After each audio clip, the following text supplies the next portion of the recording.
The outcast, the twin sons of Kepler 4-4, to be cast. Harsh shadows across the mining colonies. Metal structures as Marcus Chen wiped dust from his safety goggles. The red soil seemed to get into everything on this forsaken planet, coating the extraction. Equipment in a fine layer that sparkled with trace minerals. Another 16-hour shift in the lithium mines was coming to an end, and Marcus looked forward to the solitude of his small quarters. The colony of New Haven wasn't much to look at prefabricated buildings arranged in neat rows, surrounded by the skeletal frameworks of mining rigs that never stopped their mechanical symphony. 5,000 souls called this place home, a mixture of humans and alien species, all drawn by the promise of steady work extracting the rare elements that powered faster than light drives throughout the galaxy. Marcus had been here for 3 years, ever since graduating from the Mars Institute of Mining Engineering. While his classmates had taken prestigious positions on lunar or the orbital stations, he had chosen the frontier, not because he was particularly adventurous, but because he preferred the honest simplicity of rock and metal to the complex politics of human society. Out here, your worth was measured by your productivity and your ability to keep the equipment running.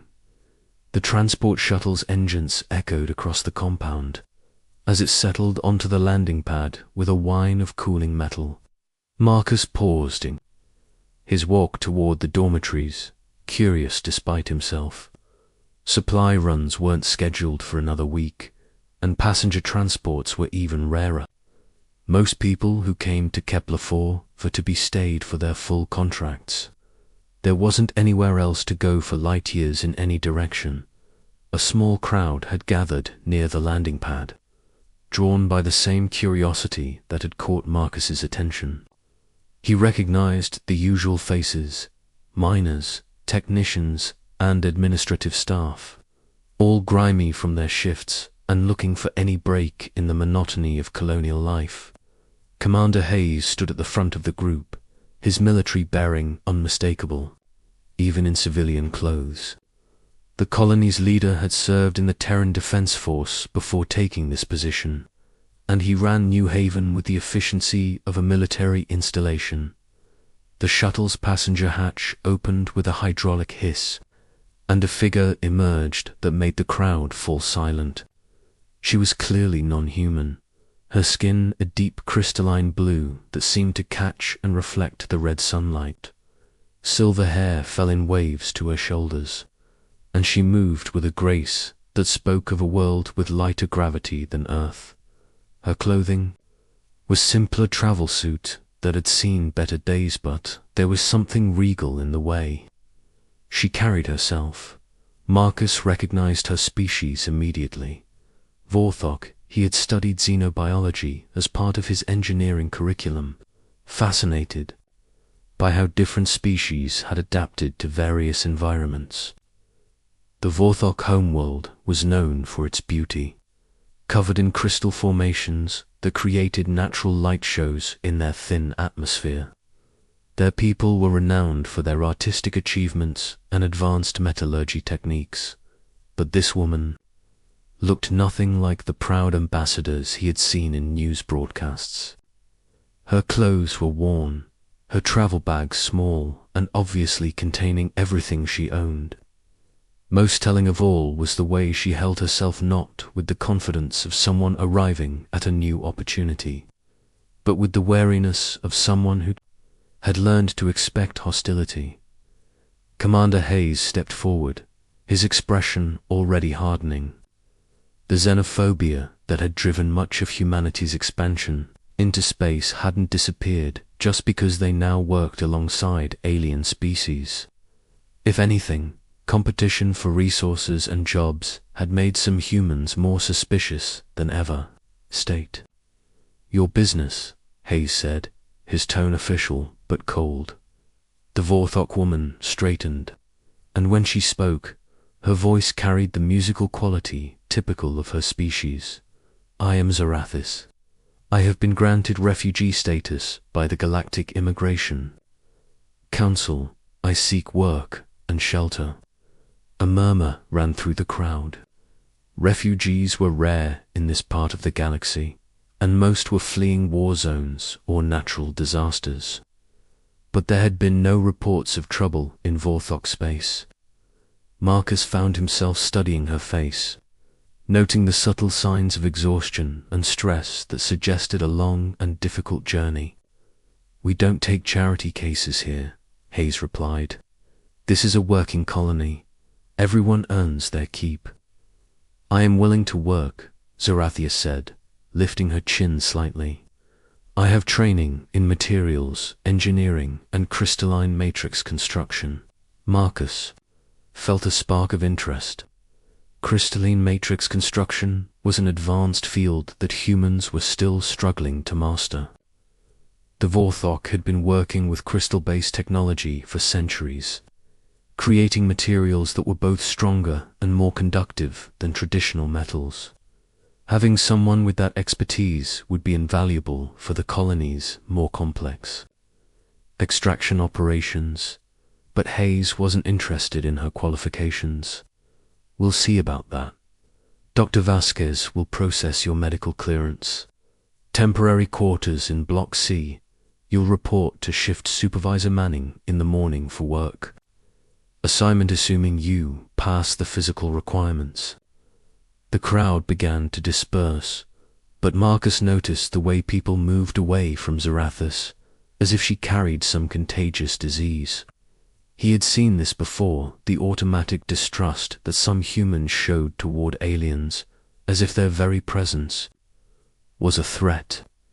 It was an attitude he had never understood, even as a child on Earth, where such prejudices were more common. Marcus watched as Zarathis picked up her single travel bag and followed Dr. Alina Vasquez toward the medical facility. Alina was one of the few people Marcus considered a friend on the Colonia. Compassionate woman who treated everyone with equal care regardless of their species. If anyone would give the new arrival a fair chance, it would be Alina the next. Morning brought news that spread through the colony like wildfire.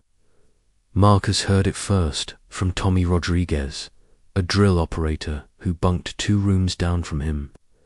The man was practically bouncing with excitement as he shared the gossip during the pre-shift briefing. "You should have seen Manning's face when she lifted that support beam by herself," Tommy said, his voice filled with amazement. "Thing must have weighed 300 kilos, and she just picked it up like it was nothing. That blue skin ain't just for show, turns out. Vorthok are about twice as strong as humans."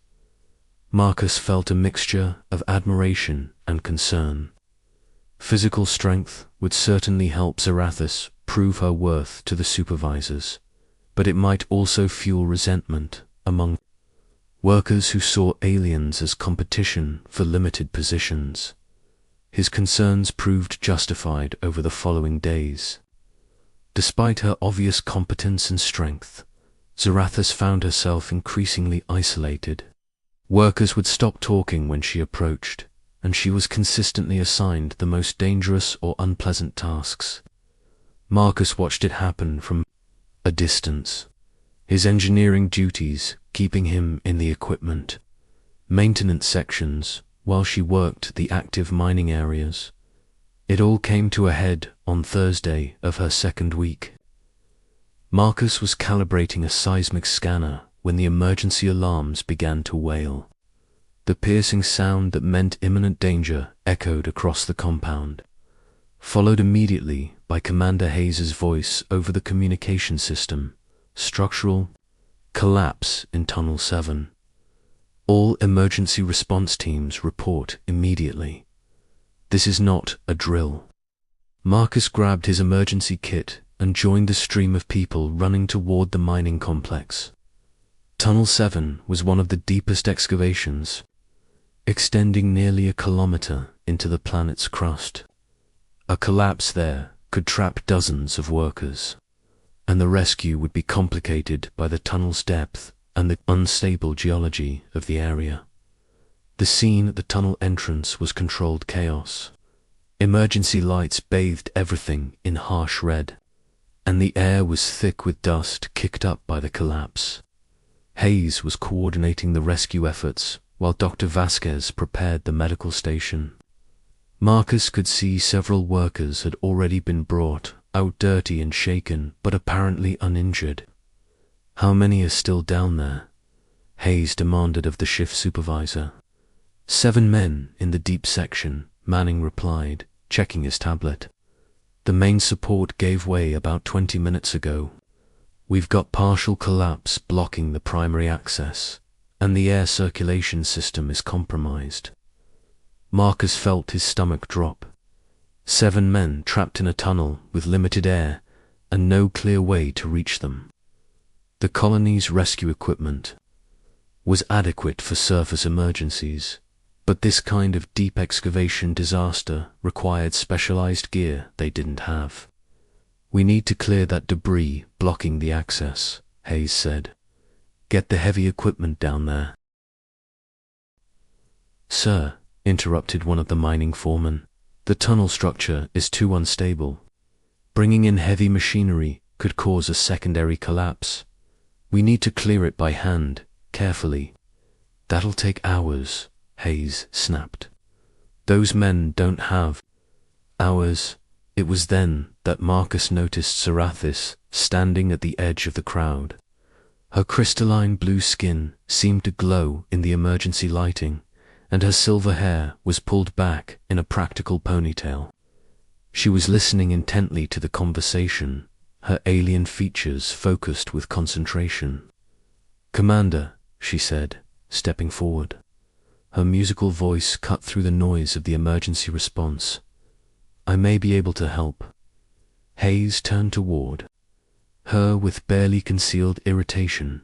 "This isn't the time for volunteers who don't know what they're doing. My people have extensive experience with tunnel construction and collapse scenarios," Zarathius replied calmly. "Vorthok, crystal mines go much deeper than your excavations, and our geology is more unstable. I have formal training in structural assessment and emergency extraction techniques." For a moment, Marcus thought Hayes might actually consider her offer. The commander's expression shifted from irritation to calculation as he weighed his options, but then his face hardened again, and Marcus saw the familiar look of prejudice reassert itself. "We'll handle this with human personnel," Hayes said firmly. "Stand back and let the professionals work." Marcus watched Zarathis' shoulders slump slightly, but she didn't argue. She simply stepped back into the crowd, becoming invisible again. Among the worried faces, it was a small moment, barely noticed by most of the people present. But it crystallized something that had been building in Marcus's mind for days. The rescue took 6 grueling hours. By the time the trapped workers were brought out, 2 had suffered serious injuries from falling debris, and 1 was unconscious from oxygen deprivation. Dr. Vasquez worked frantically to stabilize them while transport was arranged to the nearest major medical facility 3 systems away.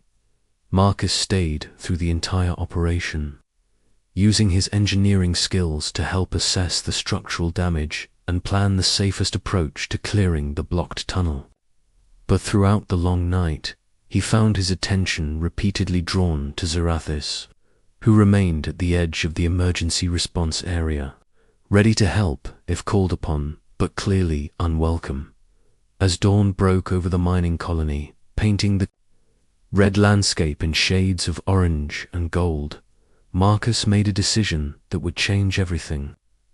He approached Zarathis as the emergency teams were packing up their equipment, finding her sitting alone on a storage crate, her travel bag at her feet as if she was contemplating leaving.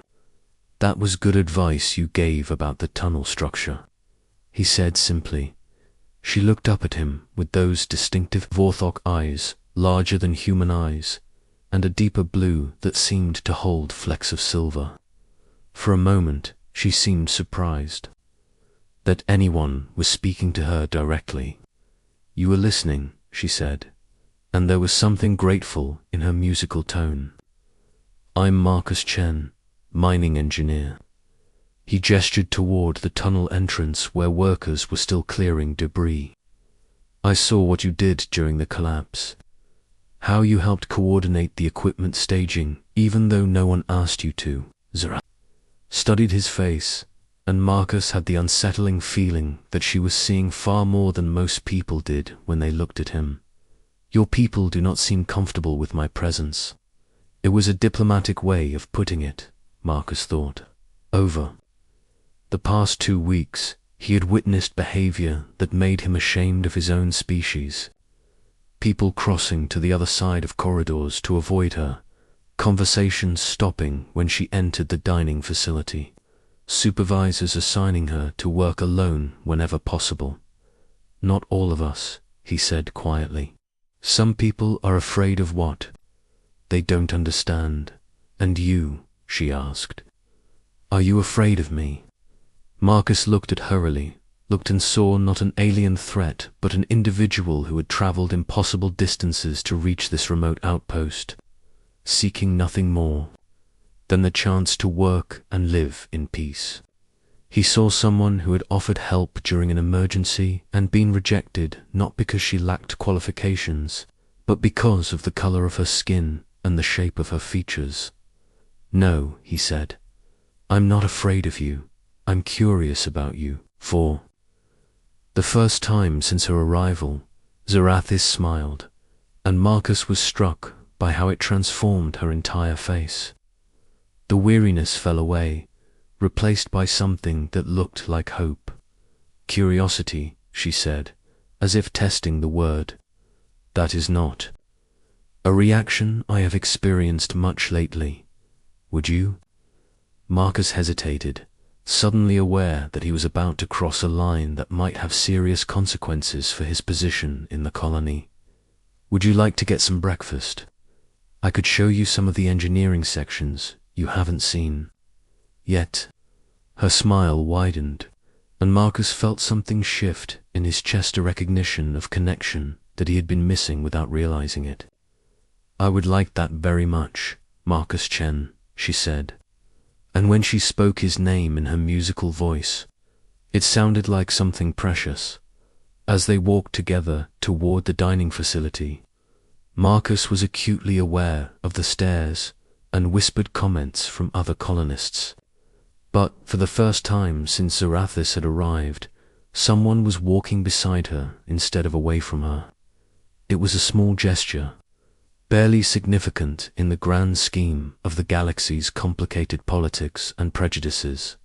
But sometimes, Marcus thought as he listened to her explain the crystal matrix, Engineer *, the truth revealed the friendship between Marcus and Zarathis grew quietly over the following weeks, like a crystal formation developing in the depths of the mind, slow but incredibly strong. They met most mornings for breakfast before their shifts, and Marcus found himself looking forward to these conversations more than anything else in his structured, colonial routine. Zarathis was brilliant. Her understanding of materials science exceeded anything Marcus had learned in his formal education, and she approached engineering problems with a creativity that consistently surprised him. More than that, she was curious about everything human: culture, Earth's history, even the mundane details of colonial life that most people took for granted. "Your species builds with such aggressive permanence," she observed one morning as they walked past the colony's administrative buildings. Every structure designed to dominate the landscape rather than complement it. Marcus looked at the utilitarian, metal and concrete structures with new eyes. "I never thought about it that way. How do Vorthok build?" "We grow our buildings," she said, her silver hair catching the morning light. "Crystal matrices that extend from the natural formations of our world. Each structure is unique, shaped by the environment and the needs of its inhabitants. That sounds beautiful, Marcus said, and meant it. It was, she replied quietly, and Marcus heard the note of loss in her musical voice that reminded him she could never go home. Their growing friendship hadn't gone unnoticed. Marcus began to feel the weight of disapproving stares from his colleagues, and conversations would stop abruptly when he entered rooms. The social isolation was familiar to him. He had experienced it before, during his childhood on Earth as the son of Chinese immigrants in a predominantly white community, but this felt different, more pointed and deliberate. The first direct confrontation came from Danny Walsh, a drill operator who had worked the colony for 5 years and considered himself senior to most of the newer arrivals. Marcus was checking the calibration on a seismic monitor when Walsh approached him, flanked by 2 other miners. "Chen," Walsh said, his tone carrying the false friendliness of someone delivering a threat. "Word of advice from someone who's been here longer. You might want to reconsider who you're spending your time with." Marcus straightened, setting down his diagnostic tablet. "I'm not sure what you mean." "The blue skin," Walsh said bluntly. "People are starting to talk, wondering if you're getting too friendly with the alien." The crude implication in Walsh's voice made Marcus's hands clench into fists. "Zarathis is a colleague. She's got more engineering expertise than half the people on this colony." "That's not what I heard," one of the other miners chimed in. "Heard she's some kind of exile, run out of her own world for doing something nasty." Marcus had actually learned the truth about Zarathis's exile the week before, during one of their longer conversations. She had been born into a noble family on Vorthok Prime, destined for an arranged bonding that would have strengthened political alliances between 2 powerful houses. But when the time came for the ceremony, she had refused, choosing to study engineering instead of fulfilling her reproductive obligations to her bloodline. Vorthok society was built around complex family structures and genetic lineages that stretched back millennia. Her refusal had been seen as not just personal rebellion, but a threat to the stability of the social order. Rather than face imprisonment or forced compliance, she had accepted exile, trading her birthright for freedom. Marcus thought it was one of the most courageous things he had ever heard. "You don't know what you're talking about," he said to Walsh, his voice steady despite the anger building in his chest. "Maybe not," Walsh replied with a shrug. "But I know what I see. Human jobs. Going to aliens while our own people struggle. Makes you wonder whose side you're really on." The conversation ended when Supervisor Manning appeared, dispersing the group back to their duties. But Marcus could feel the tension building in the colony, like pressure in a geological fault line. It was only a matter of time before something gave way. The breaking point came sooner than he expected. 3 days later, Marcus was summoned to Commander Hayes' office in the administrative complex. The building's air conditioning was struggling against the planet's heat, and the commander's office felt stuffy despite the mechanical hum of the environmental systems. Hayes didn't invite Marcus to sit. Instead, he stood behind his desk with his arms crossed, every inch the military officer delivering discipline to an insubordinate soldier. "I'm going to be direct, Chen," Hayes said without preamble. "Your association with the Vorthok is causing problems in my colony." Marcus kept his expression neutral. "I'm not aware of any problems, sir. Productivity is down in 3 sections. Workers are distracted, talking about favoritism and security concerns.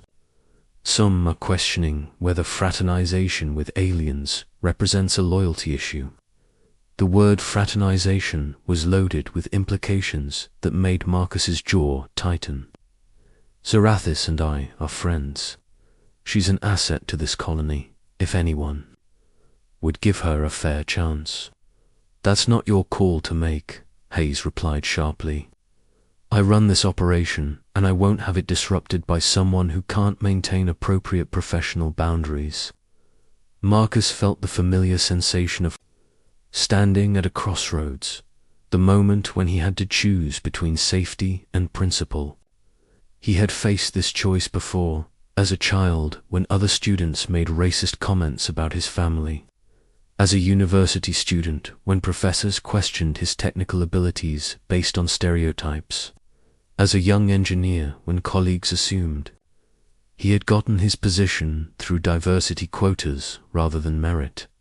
Each time, he had found reasons to stay quiet, to avoid confrontation, to let others speak for what was right while he focused on his work. But looking at Commander Hayes's cold expression, Marcus realized that silence was no longer an option. What exactly are you ordering me to do? He asked.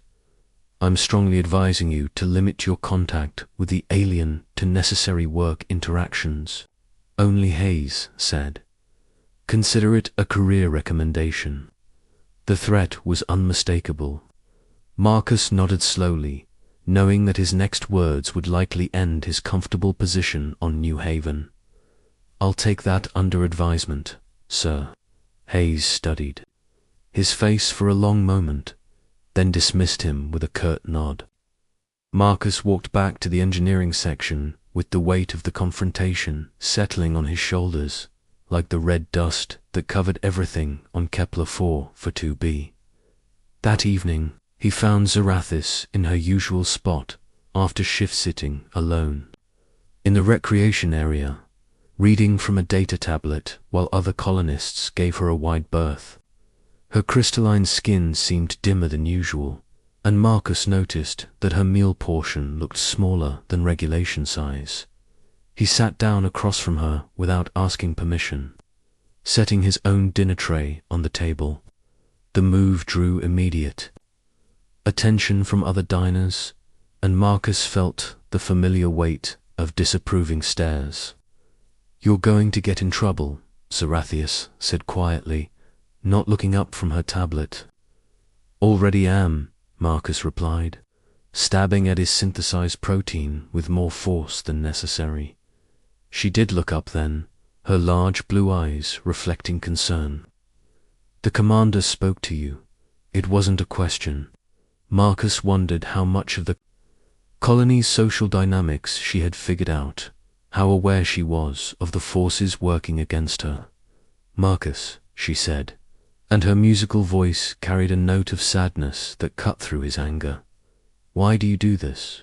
Why are you the only one who treats me like a person instead of a threat? The question he had been expecting finally came, and Marcus found himself looking at her across the table, really seeing her not as an alien or an exotic curiosity, but as an individual who had traveled impossible distances to find a place where she could exist peacefully, only to discover that prejudice followed her across the galaxy. You want the truth? He asked. She nodded. Marcus set down his utensil and leaned back in his chair, aware that their conversation was drawing attention from nearby tables. When I was 8 years old, my family moved to a new city on Earth. My parents were immigrants, and I was the only Asian kid in my class. The other children used to pull their eyes into slants and make mocking sounds they thought were Chinese. They called me names I won't repeat. Zarathis listened without interruption, her expression growing more serious. I spent most of my childhood being treated like I didn't belong, Marcus continued. Teachers who assumed I was good at math but couldn't be creative. Classmates who acted like my presence somehow took something away from them. People who saw my face and immediately decided I was different, foreign, less than fully human. He paused, remembering the isolated lunch periods and the birthday parties he was never invited to. When I got older, I told myself that things were different in the adult world, that education and competence would matter more than the shape of my eyes or the color of my skin. And sometimes that was true, but not always. Marcus looked directly into Zarathius' eyes, seeing his own reflection in their alien depths. So when I see how people treat you here crossing to the other side of the corridor, assigning you the worst jobs, acting like your very presence is somehow threatening, I recognize it. I know what it feels like to be judged not for who you are, but for what you look like, for what people assume about you before you even speak. Zarathus was quiet for a long moment, and Marcus noticed that the conversations at nearby tables had stopped completely. Half the dining facility was listening to his words, though they were pretending not to. "On my world," she said finally, "there is a saying, the crystal that stands alone breaks first, but the crystal that finds its matrix becomes unbreakable." What does that mean? It means that strength comes from connection, from finding those who see your true nature instead of your surface. She reached across the table and briefly touched his hand, her blue skin warm against his. "Thank you for seeing my true nature, Marcus Chen." Their moment of connection was interrupted by the sudden wail of emergency alarms. The piercing sound cut through the dining facility like a physical force, and Marcus felt his stomach drop. He had heard these alarms too many times in the past month, Top Commander. Hayes's voice crackled over the communication system. "Critical failure in the main power distribution center. All technical personnel report immediately. Colony is switching to emergency power in 30 minutes. Marcus was already standing, his engineer's instincts overriding everything else. Power failure on a mining colony was potentially catastrophic, not just for the mining operations, but for life support systems that kept 5,000 people alive in the hostile environment of Kepler-44 to be. The power distribution center was in chaos when Marcus arrived. Emergency lights cast eerie shadows over banks of control systems, and the air was thick with the smell of burning electronics. Senior engineer Patricia Wang was coordinating the response, her usually calm demeanor cracked by stress. "Main distribution relay is completely fried," she reported to Commander Hayes. "Looks like a cascade failure that took out 3 backup systems. We're running on emergency batteries, but they won't last more than 6 hours." "How long to repair?" Hayes demanded. Wang shook her head. "The relay system is Vorthok manufactured, crystalline matrix technology that I don't fully understand. We'd need to completely replace the core components, and we don't have compatible parts in inventory." Marcus felt a chill that had nothing to do with the planet's desert nights. Vorthok crystalline matrix systems were incredibly efficient and nearly indestructible under normal circumstances, which was why they had been chosen for the colony's critical infrastructure. But they were also incredibly complex, requiring specialized knowledge to repair. Knowledge that exactly one person on New Haven possessed. Sir Marcus said, stepping forward. "Zarathus has expertise in crystalline matrix construction. She might be able to help." The silence that followed his words was deafening. Marcus could feel the weight of every stare in the room, the judgment and disapproval that had been building for weeks, now focused on him like a spotlight. Hayes's face went through several expressions: anger, frustration, and finally a cold calculation as he weighed his pride against the survival of his colony. "Absolutely not," he said firmly. "We don't need alien help to solve human problems." "Commander," Dr. Vasquez interjected, "if the power fails completely, we'll lose life." support for the entire colony. The emergency shelters can't accommodate 5,000 people. We'll figure it out, Hayes replied. But Marcus could hear the uncertainty in his voice. Over the next 2 hours, Marcus watched as the colony's best engineers struggled with technology they didn't fully understand. They tried every conventional approach, consulted every manual, even attempted to jury-rig alternative solutions using human-manufactured components. Nothing worked. The emergency batteries were down to 4 hours when Marcus made his decision. He found Zarathus in her quarters, sitting calmly on her narrow bunk and reading as if the colony wasn't facing potential catastrophe. When he explained the situation, she listened without surprise. "Your commander will not accept my help," she said simply. "The commander isn't here," Marcus replied. "I'm asking you, will you look at the system?"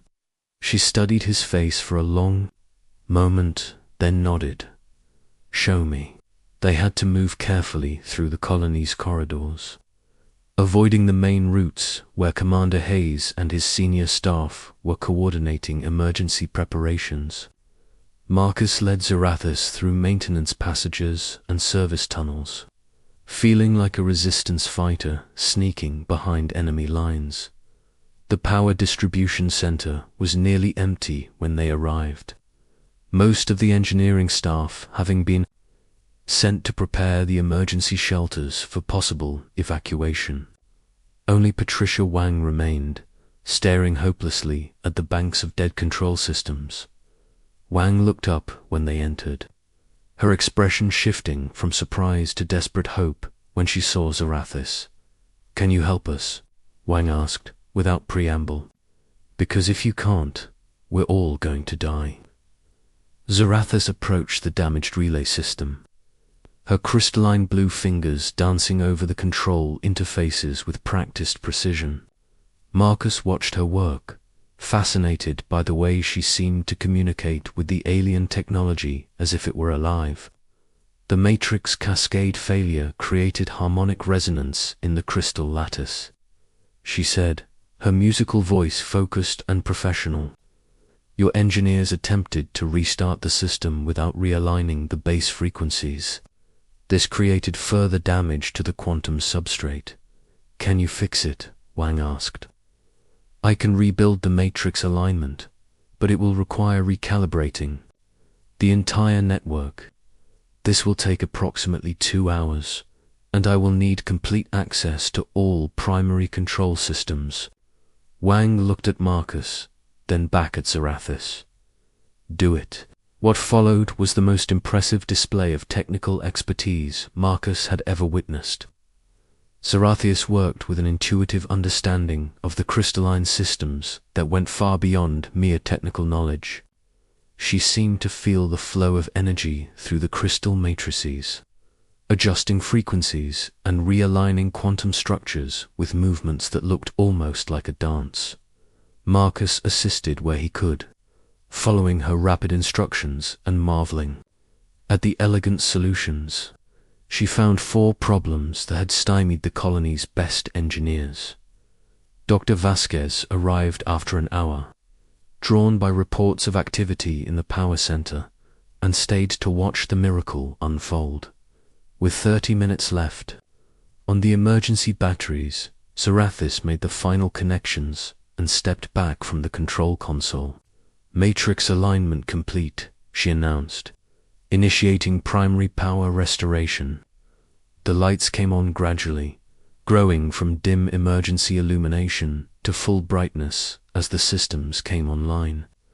The steady hum of machinery resumed throughout the colony, and Marcus felt the subtle vibration in the floor that meant the mining operations were powering up. They had done it. The colony was saved. The celebration was brief. Commander Hayes arrived with his security detail just as the power restoration was completing, his face a mask of fury when he saw Zarathus at the control console. "What is the meaning of this?" he demanded. "She fixed the power system, Dr. Vasquez said before anyone else could speak. Zarathis saved the colony. Hayes looked around the room, taking in the restored systems and the obvious evidence of successful repair work. His expression went through several changes as he processed the implications. "You disobeyed direct orders," he said to Marcus. "I did what was necessary to save 5,000 lives," Marcus replied, meeting the commander's stare without flinching. For a moment, Marcus thought Hayes might arrest him anyway, pride and prejudice warring against pragmatic necessity. But then Patricia Wong stepped forward. "Commander, with respect, this woman just solved a problem that none of us could handle. Maybe it's time we started treating her like the asset she is, instead of the threat we imagine her to be." Other voices joined in Dr. Vasquez, then several of the junior engineers who had witnessed Zarathis' work. Marcus watched as something shifted in the room's atmosphere, the tide of opinion turning as people recognized the absurdity of rejecting help from someone who had just saved their lives. Hayes was silent for a long moment, his military bearing gradually giving way to the practical needs of colonial leadership. "All right," he said finally. "The alien stays, and her expertise will be ... properly utilized." It wasn't an apology, but it was acceptance. As the crowd dispersed and normal operations resumed, Marcus found himself alone with Zarathis in the now quiet power center. She was checking the final status readings on the restored systems,